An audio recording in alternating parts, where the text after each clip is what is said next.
La ponencia mía es una ponencia más militante, que es un aporte, digamos, a la lucha más que nada por la universidad pública y gratuita actual, bajo el gobierno, digamos, ultraderechista de Milei. La inspiración, digamos, de pensar en el tema que abordo en la ponencia, que es las conclusiones políticas, digamos, ¿no?, de lo que fue el proceso de nueva dirección combativa y democrática en el movimiento estudiantil de la UBA, del 2001 al 2008. Nosotros dirigíamos la Federación Universitaria de Buenos Aires, la FUBA, la mayoría de los centros de estudiantes. Fundamentalmente tiene dos inspiraciones. La primera es este libro, que es de Hernán Camarero y Martín Mangiantini, que es el trotskismo en la Argentina, que lo presentaron el año pasado, y es un libro muy riguroso y muy objetivo desde el punto de vista de los archivos y las fuentes para documentar sólidamente el estudio de la historia de nuestra corriente. Nosotros somos trotskistas, en el caso de nuestra corriente somos seguidores de Nahuel Moreno, por supuesto de León Trotsky, y este libro, digamos, se inicia en los estudios de la militancia trotskista en la década del 30, y justamente conversando cuando se presentó el libro con Hernán Camarero, con Martín Mangiantini, no aborda el tema movimiento estudiantil, obviamente que no llega al siglo XXI, entonces es como un tema, digamos, donde todavía desde el punto de vista militante y también historiográfico hay una deuda pendiente, digamos, ¿no?, como para poder estudiar con la mayor rigurosidad y objetividad esa experiencia, por lo menos de la que yo voy a hablar hoy. Y la segunda inspiración fue la marcha del 23 de abril del año pasado, porque para quienes derrotamos a la Franja Morada en diciembre del 2001, recuperamos la fuga para el movimiento estudiantil, ver a Emiliano Jacobiti al frente de esa movilización resultó una fuente de inspiración. Como siempre, uno a veces se inspira por la positiva y a veces por la negativa. Nuestros enemigos también nos inspiran, digamos. En ese caso fue una unidad de acción positiva, con rectores, decanos, partidos políticos patronales, contra el ataque, digamos, del gobierno ultraderechista de Milei, y se expresó en esas dos movilizaciones, que fueron la del 23 de abril y posteriormente la del 2 de octubre, y después en lo que fueron las 100 tomas de facultades, ¿no?, que hubo a mediados de octubre en todo el país, y que es un nuevo movimiento estudiantil que recorre una nueva experiencia y que justamente poder rescatar el proceso que parió el argentinazo, el movimiento estudiantil, nos parece una necesidad política de primer orden, y por eso, digamos, presenté esta ponencia. Los antecedentes, digamos, del proceso de nueva dirección combativa y democrática en la UBA son fundamentalmente el 95, cuando se sanciona la Ley de Educación Superior menemista, se rodea el Congreso, bueno, hay una tradición de la Franja Morada, y después se producen picos que son el 97 y el 99.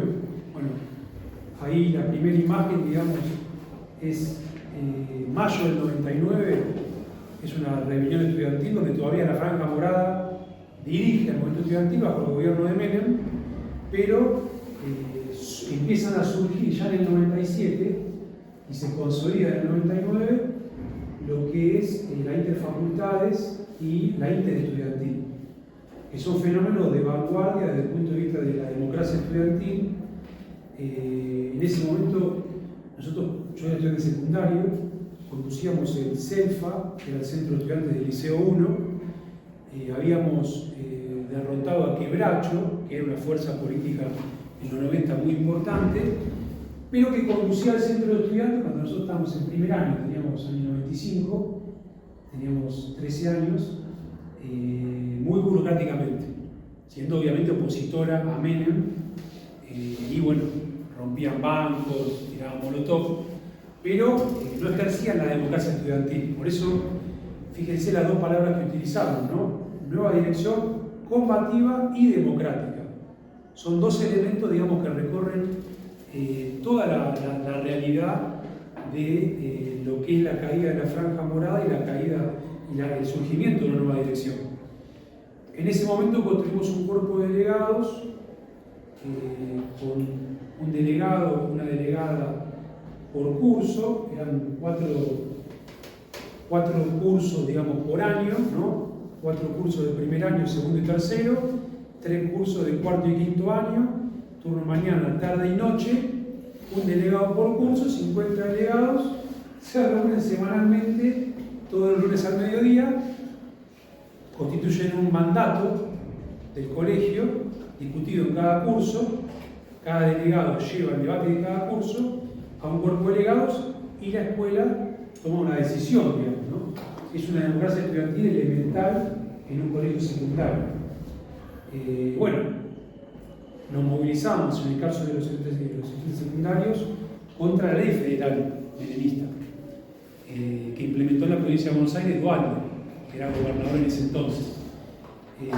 Y se unificó el movimiento estudiantil, secundario y universitario, justamente en las interfacultades, en las coordinadoras de estudiantes secundarios, y nosotros como secundarios íbamos a las facultades a coordinar la lucha, obviamente las movilizaciones en la Plaza de Mayo, los acampes en el Palacio Pisurno frente al Ministerio de Educación, la toma de las escuelas secundarias, que coordinaba con las tomas de los colegios de las facultades, perdón.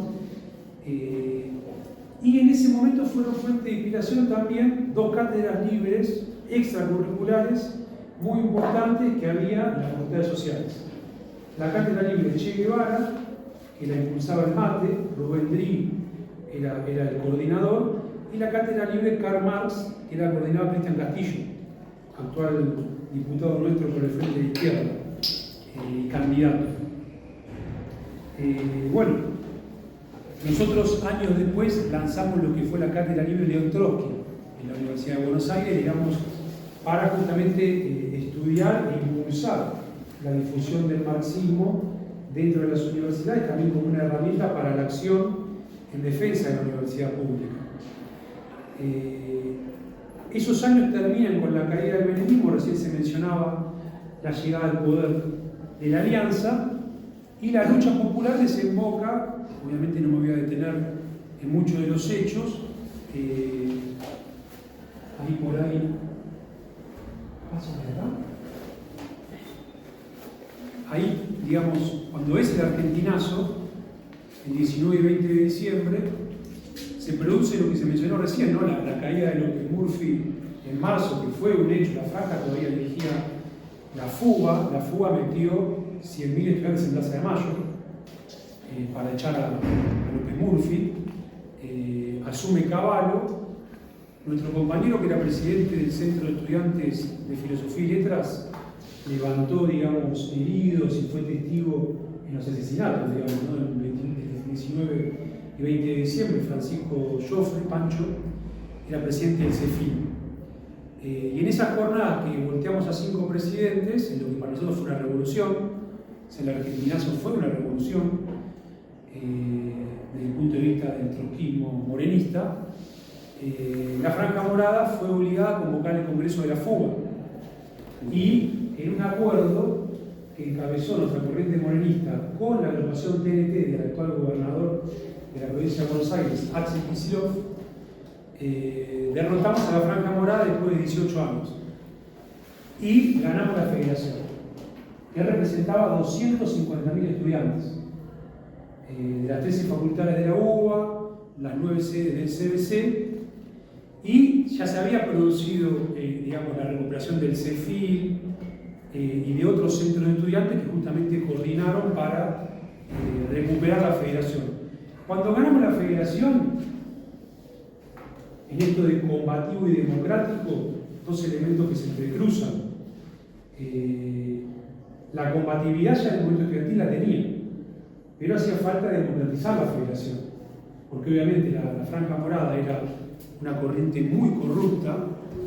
Nosotros, por ejemplo, En abril de ese año habíamos denunciado a la Franja Morada, a los sospechosos de siempre, por el robo de planes trabajar.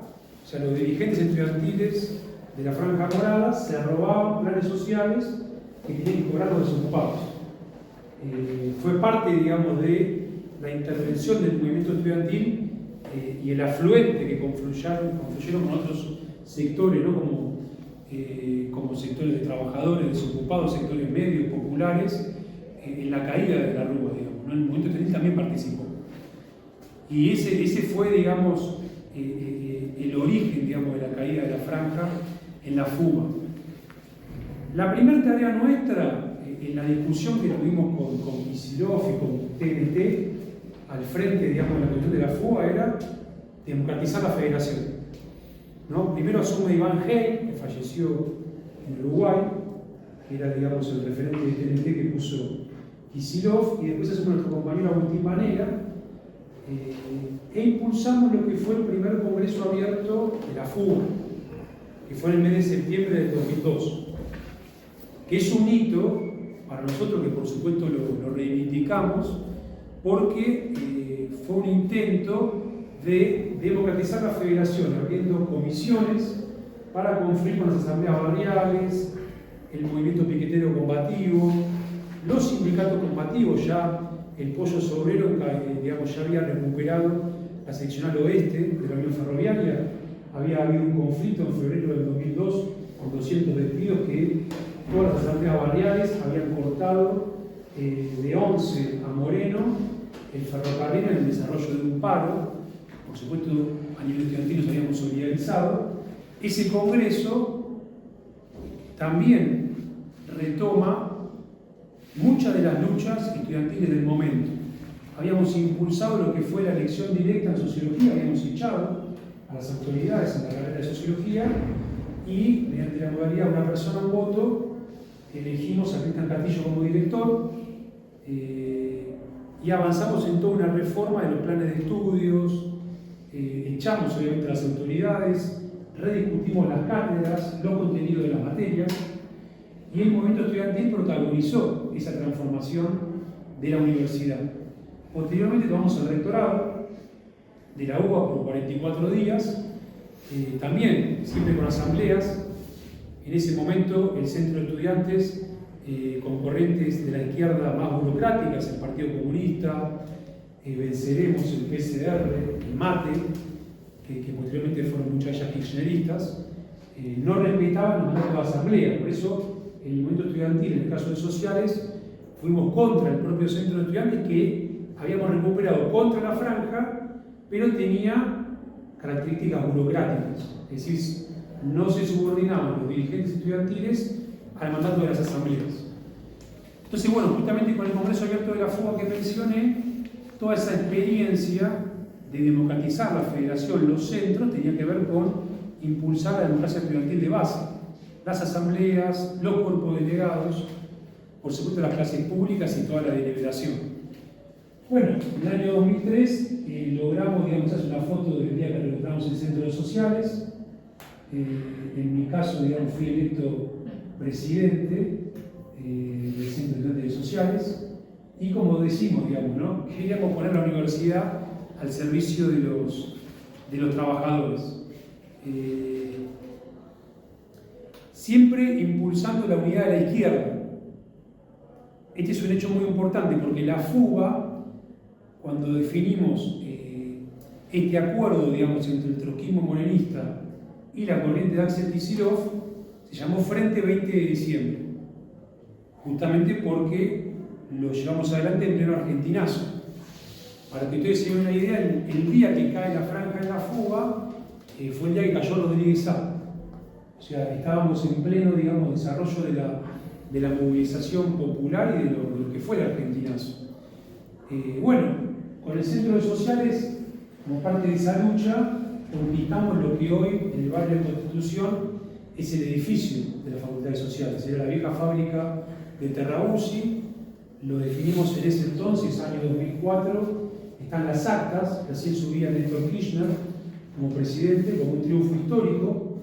Nosotros cruzábamos en distintas sedes, hacinados, Bueno, por esos años fue Cromañón. Como dirigentes estudiantiles fuimos parte de la lucha que echó a Aníbal Ibarra como jefe de gobierno para buscar la justicia por el asesinato de los 200 pibes que murieron en Cromañón. Y arrancamos, como parte de esa pelea, la compra de la fábrica de Terrabucio y el presupuesto para iniciar las obras. Por supuesto, hoy el edificio social se llama Federico Justa, que era el decano de ese entonces al cual enfrentamos. Nosotros siempre defendimos la independencia de las autoridades. Por ejemplo, en el año 2002 estaba el viejo rector Yuberov y lo recibimos en la asamblea universitaria a huevazos, justamente para enfrentarlo, que quería perpetuar en ese entonces, y nosotros nos oponíamos, digamos, ¿no?, a lo que era el régimen de camarillas profesorales, que al día de hoy maneja todas las universidades y está condecorado en lo que se denomina el CIN, el Consejo Interuniversitario Nacional, que integran todos los rectores, digamos, ¿no?, que son las camarillas profesionales a las cuales siempre nos enfrentamos, tanto a las más corruptas y antieducativas, radicales, peronistas, como las que se denominaban progresistas y querían cooptar al movimiento estudiantil de esos años, digamos, ¿no?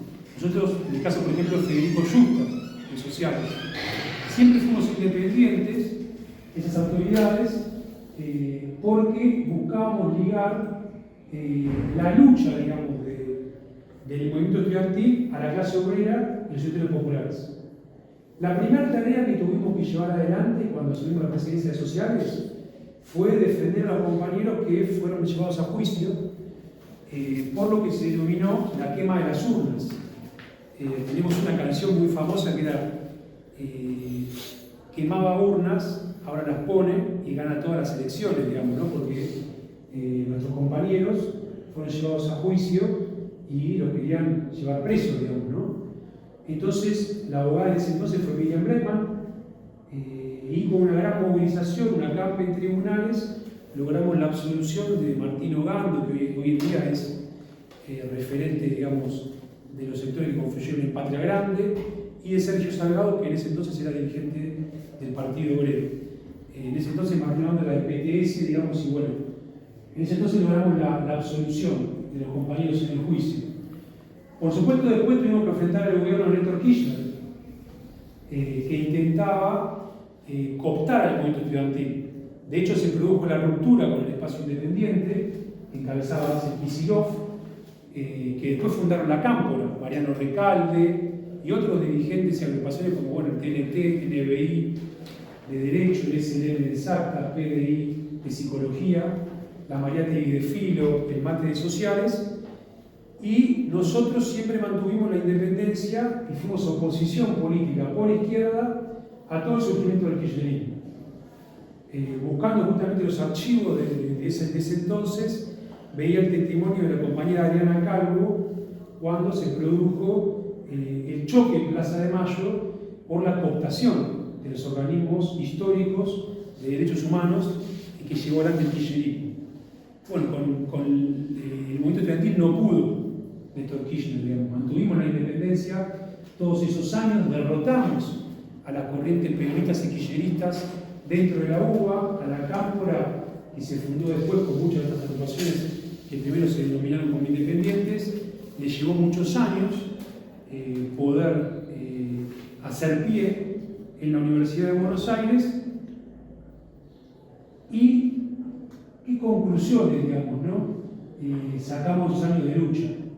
En el 2005 hubo una gran rebelión que fue justamente la huelga docente que encabezó la Jornada Histórica y que también fue acompañada por múltiples tomas estudiantiles en todo el país, que puso en jaque la Ley de Educación Superior Menemista.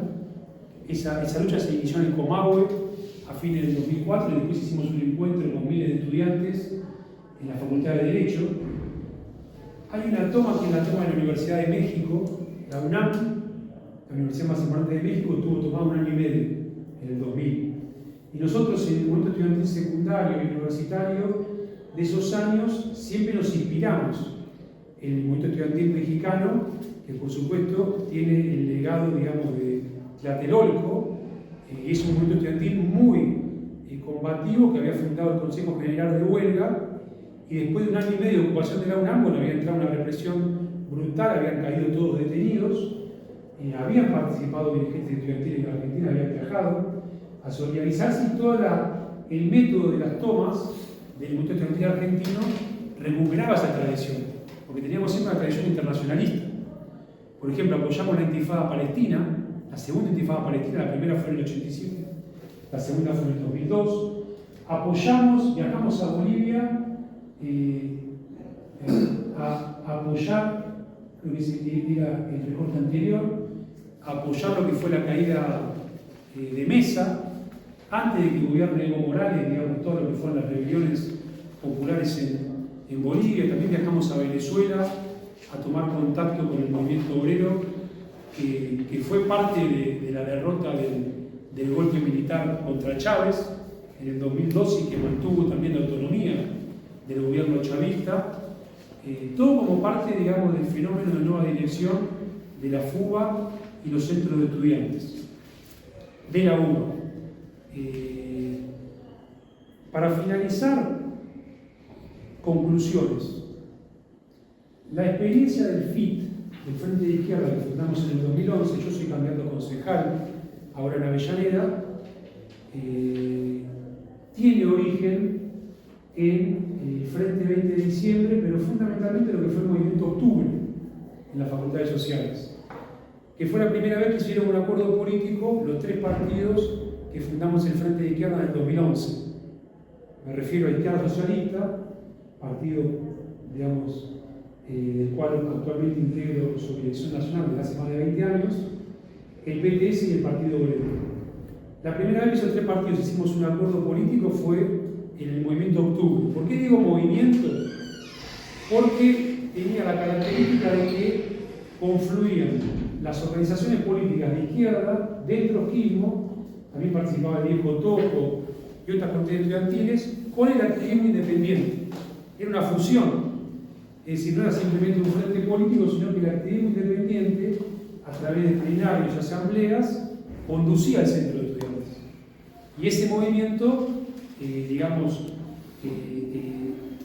fue muy rico y estuvo al frente del centro de sociales durante 5 años, digamos, ¿no? Ahí me tocó ser presidente en la primera parte del 2003 al 2006, se condujo hasta el año 2008, y desde el punto de vista político, el actual Frente de Izquierda tiene una continuidad de esas corrientes políticas, obviamente confluyendo con sectores del movimiento obrero, del movimiento de mujeres y disidencias, del movimiento ambiental, de los derechos humanos, de las fábricas recuperadas, asambleas barriales, el movimiento piquetero y muchos afluentes de lucha ambiental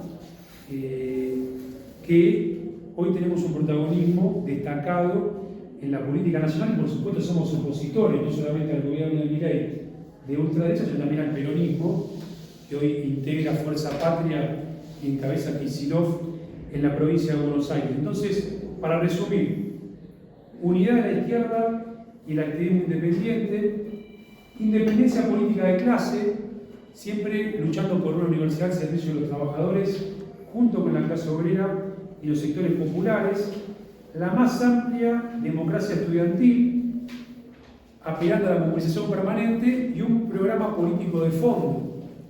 Por eso, en todas estas décadas, nuestra corriente, que fue denominada Los Locos de la Deuda, y que encabezó Nahuel Moreno, siempre planteó el problema neurálgico de la Argentina para seguir defendiendo la universidad pública, la educación y recuperar todos los derechos que nos quieren arrebatar, tiene que ver justamente con la lucha contra la deuda externa, para dejar de ser una semicolonia del imperialismo, romper con el FMI, lograr una segunda independencia y conquistar el presupuesto necesario para desarrollar toda la economía nacional, la ciencia, la investigación y, por supuesto, seguir adelante con lo que es una gran conquista histórica del pueblo argentino, que es la universidad pública y gratuita.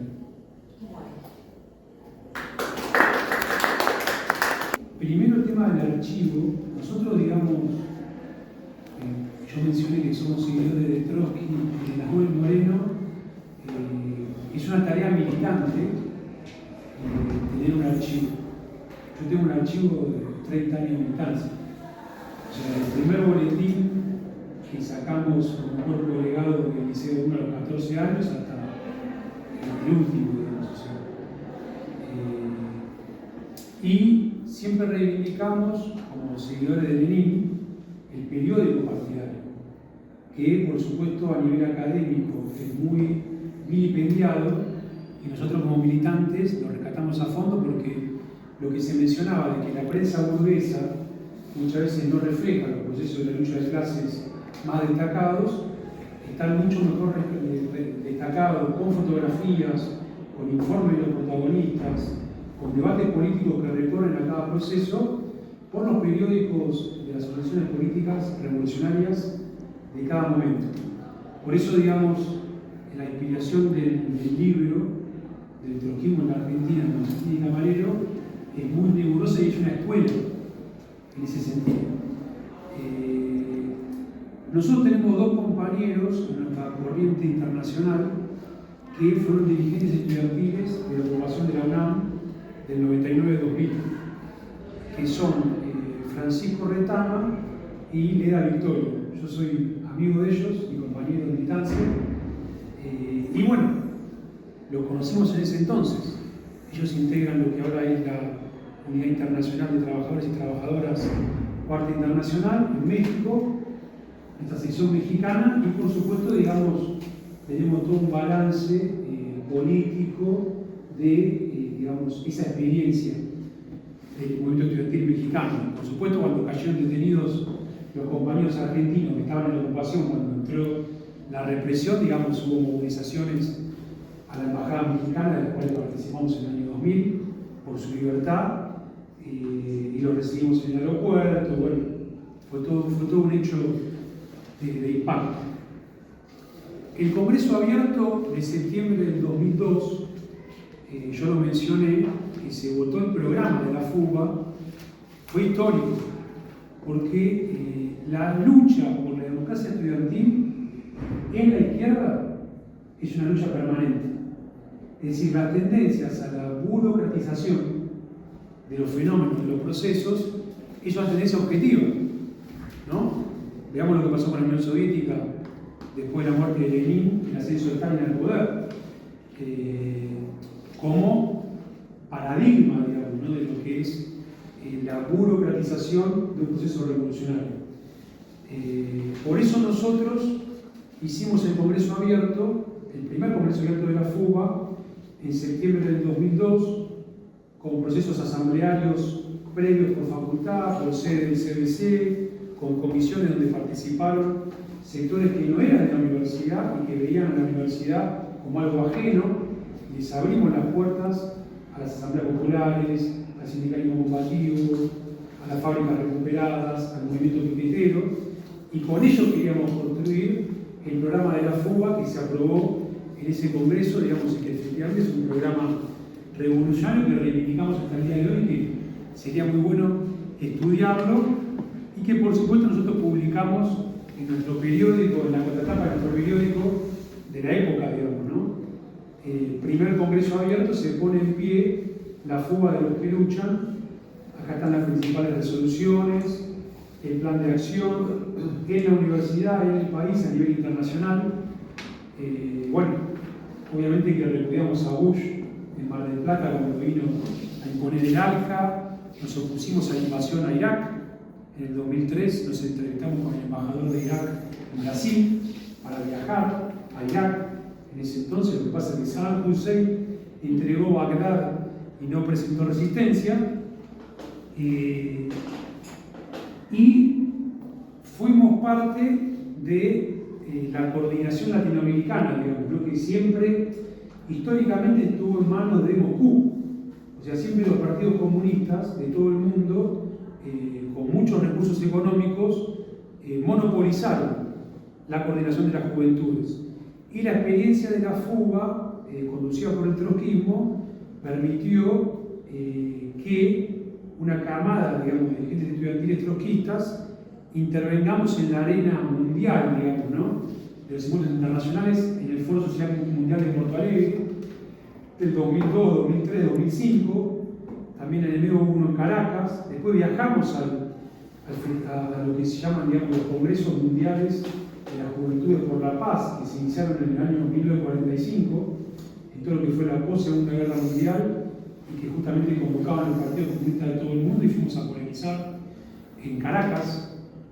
La universidad nos pagó el viaje, la universidad pública, pagó el viaje, digamos, a la conducción de la fuga, y tuvimos el orgullo de reunirnos con la UNT de Carabobo y de Aragua, en la nueva central obrera que mantenía independencia de Chávez y encabezaba un proceso clasista en el movimiento obrero, también de ocupación de empresas y de gestión obrera, muy rico, digamos, y de surgimiento de la nueva central. En el año 2004 se podría haber recuperado la Federación Universitaria Argentina. La reunión duró... Lo que él dice que fonda la plata. Claro, la reunión duró 48 horas seguidas. Y por supuesto que el trotskismo encabezaba el proceso. Y por supuesto que Néstor Kirchner fue el principal interesado en que el trotskismo no gane la fuga. Y sostuvo la franja morada en la fuga, porque siempre hubo una complicidad históricamente entre el peronismo y el radicalismo en el movimiento estudiantil para que no irrumpa la base estudiantil y no se ejerza la democracia estudiantil por todas las demandas en defensa de la universidad pública y gratuita. Intervino el secretario de Néstor Kirchner en ese congreso, fue Cabandier. Cabandier estuvo, por lo que se llamaban los jóvenes K, cooptando voluntades de las agrupaciones independientes. Fíjense el debate que transcurrió 48 horas de corrido, que la agrupación independiente que nosotros propusimos como presidencia de la fuga, en esas 48 horas donde reunimos los delegados para derrotar a la franja morada, me lo recuerdo, no sé si Chechu lo recuerda, era Avalancha Norte de Tucumán, que dirigía el Centro de Humanidades de Tucumán, era aliada del Viejo Topo, que era nuestro aliado social de la UBA. Chechu militaba en el Viejo Topo por esos años, y el PJ, o sea, Cabandier, a Kirchner lo puso Walter, o sea, ¿no? Y Kirchner fue el gobernador menemista por excelencia que avaló la privatización de YPF desde Santa Cruz. Ese fue Néstor Kirchner, digamos. Entonces, Cabandier y el PJ proponían a el FETI, que el FETI era la JUP que dirigía la UTN. Nosotros decíamos, el trotskismo no va a poner a un dirigente de la JUP al frente de la fuga, porque es salir de Guatemala para entrar en Guatepeor, derrotar a la franja morada para poner al PJ al frente de la federación. Entonces hagamos un acuerdo. Así como pactamos con Axel Kicillof, en diciembre del 2001, ganar la fuga, y derrotamos después de 18 años a la franja morada, le propusimos un acuerdo al Encuentro Nacional Independiente, al ENI, y para, digamos, derrotar la cooptación kirchnerista que comandó Cabandier en ese congreso. Y dijimos, no ponemos un presidente trosco, que era lo que correspondía por la mayoría de la representación estudiantil que teníamos con la fuga, los centros de estudiantes y los delegados, elijamos un independiente. Elegimos un independiente y Avalancha Norte, del Centro de Humanidades de Tucumán, y con un independiente al frente abrimos un proceso de nueva dirección. ¿Se comprende? Cae la vieja burocracia y ahí entramos con el movimiento estudiantil, con las asambleas, los cuerpos delegados, con la movilización y vemos quién gana. Nosotros siempre confiamos en la movilización. De hecho, con Kicillof duró 6 meses al frente de la fuga. Una vez que asumió el trotskismo morenista, quedaron en la historia, digamos. Ellos nunca pudieron derrotar a Kicillof, Kicillof y su corriente TNT nunca pudo derrotar a Emiliano Jacobiti en el Centro de Estudiantes de Ciencias Económicas de la UBA. Jacobiti les hizo fraude, es el centro más grande de Latinoamérica. La FUBA apoyaba a TNT, que tenía el mandato democrático del estudiantado de la facultad para asumir la conducción del centro de estudiantes, y TNT nunca quiso avanzar para derrotar el fraude. Y se opuso a derrotar el fraude de la Franja Morada, encabezada por Jacobiti, en su facultad. Bueno, lo mismo pasó en la FUBA en el 2004. No quisieron derrotar a la Franja Morada y por eso nunca cayó la burocracia de la Franja Morada. Para finalizar el tema de la actualidad, el movimiento estudiantil y la izquierda estudiantil tienen la responsabilidad política de recuperar las mejores tradiciones de su historia. Por supuesto, la tradición del cordobazo, de la generación de los 60 y de los 70 y de la generación del 2001 para derrotar los planes de la ultraderecha de Milei, que viene a destruir la universidad pública en Argentina. Y por eso, digamos, la ponencia que presento está al servicio de esa tarea del movimiento estudiantil y, por supuesto, digamos, de la construcción y desarrollo de la juventud de izquierda socialista, de mi partido, que fundamos en esos años, cuando conducíamos la FUBA, el Centro de Sociales y otros organismos del movimiento estudiantil, y que al día de hoy, digamos, seguimos construyendo.